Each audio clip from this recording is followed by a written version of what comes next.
Hey, what's up everybody, Crazy here, back in NMS, and today let's take a look at probably the best looking update that this game has ever had, at the very least according to many old-time players out there who played through it. Of course, in this case I'm talking about the Pathfinder update that released in 2017, and you might have played through it, maybe even heard of it, but it's during this time that many regard No Man's Sky as having the best looking visuals out of all of the updates in its 4 years of existence. Mainly because many out there feel that this had the most faithful recreation of the graphics that we saw in the pre-2016 trailers. That's why in this video I want to put all of this to the test and also bring you guys on it to see if you also have the same opinion. Of course, I've been playing through the official version of the Pathfinder update, yes, that is still possible, so I'm going to put some links down below that you can follow if you also want to do the same. But let's jump right into it, and as always, a thumbs up on this video would be super appreciated. Anyway, right from the get-go, you can already notice quite a number of differences compared to what we have nowadays, from the UI itself to the menu options, all the way to the way the game actually loaded. As in, back in the old days, following each and every single major update, the game would constantly have to rebuild its shader cache so you can actually play it. But once in game, everything still felt familiar, as in, I still woke up on a random planet with my ship crashed and my gear busted. It all still required repairing, so for the next 10 to 15 minutes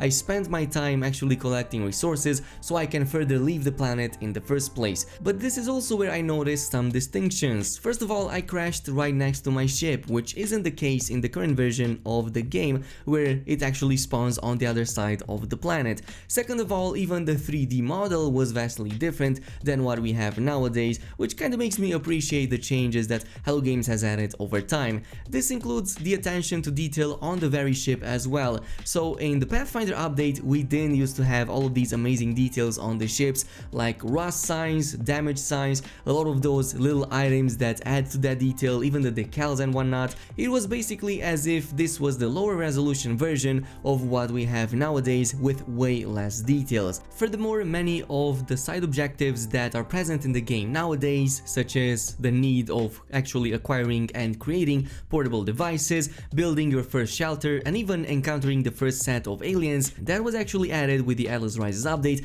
at least 6 months after the Pathfinder was even a thing. Nonetheless, once I was done with that, I went back into space, and again I started noticing a ton of differences that actually kind of blew me away for a little bit. So first of all, there was no actual real indication of what type of planet would be in front of me unless I actually visited and landed on it in the first place. So doing a scan would reveal no information about what type of planet it was, but rather it would only indicate what type of resources it would have. So for example, how could I know that the green planet in front of me was actually green when all of the background was green as well and blended everything in, and even more so when I already knew that my starter planet looked black with, well, orange from space, almost like lava traces, but when I was on its surface it was fully orange. So back in 2017 it wasn't uncommon to actually see a certain color from space, and as you transitioned through the atmosphere you would actually start seeing the true colors of the terrain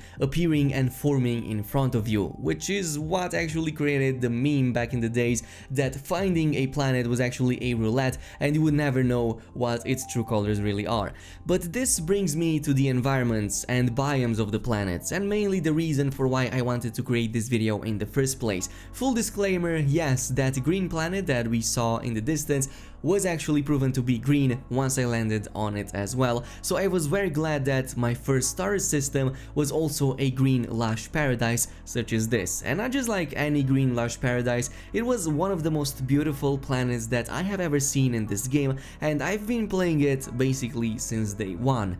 There are many factors for why this is regarded to be the best look that No Man's Sky has ever had. Mainly it's because it's during this time that the game looked most vivid, vibrant, and the vegetation looked most rich, despite the fact that the game was lacking in many other areas. And it wasn't just that, even the color combinations seemed to be more numerous. We had multiple combinations of different colors, so you could see a planet that would appear to be green at first, but then you would see vegetation in like teal, maybe even color combinations with blue, and the rest of the vegetation like trees and bushes would appear to be red. Unfortunately, much of this vibrant aesthetic was kinda lost in time, especially following the next next update that kinda completely changed the way the game looks. Maybe it's a reimagining of the game, maybe Hello Games just wanted to go with a bit more realism, but in the process of doing so, I think it's undeniable that the game also lost a bit of its charm. It's almost like we're looking at two completely different versions of the game, or maybe even like completely separate games to begin with. Like the first one might have been No Man's Sky 1, and what we have today is most definitely No Man's Sky 2, even though it has all been done through a series of updates for the same installation. This doesn't mean that the Pathfinder was perfect, and in fact it had a ton of faults, especially in terms of biome generation and diversity. Even though you saw me playing on this planet that looked amazing, most of the planets looked rather different, and most of your encounters would look something like this, as in a toxic or a radioactive planet that looks quite uninspiring and there's not much going on over there. And we also didn't have too many encounters, so you either had the sentinels or some creatures here and there, but in terms of terrain generation and everything else that was going on in the background, it looked quite dull to say the least. Well, outside of the outrageous terrain that oftentimes spawned in very strange colors, but we also didn't have a ton of the other biomes like the desert biomes. We also didn't have a ton of the anomaly biomes that we have at least 10 of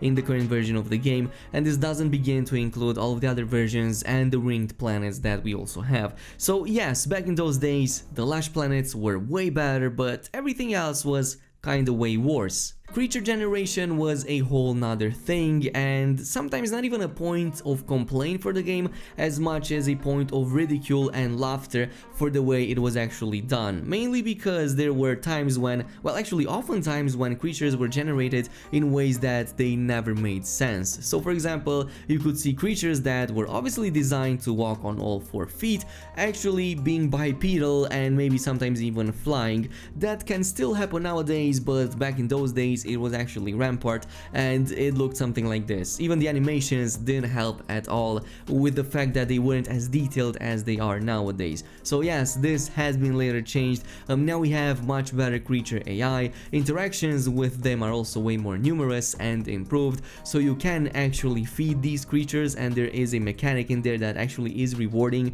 It gives you some resources if you feed creatures, and they also stop attacking you if they happen to be predators.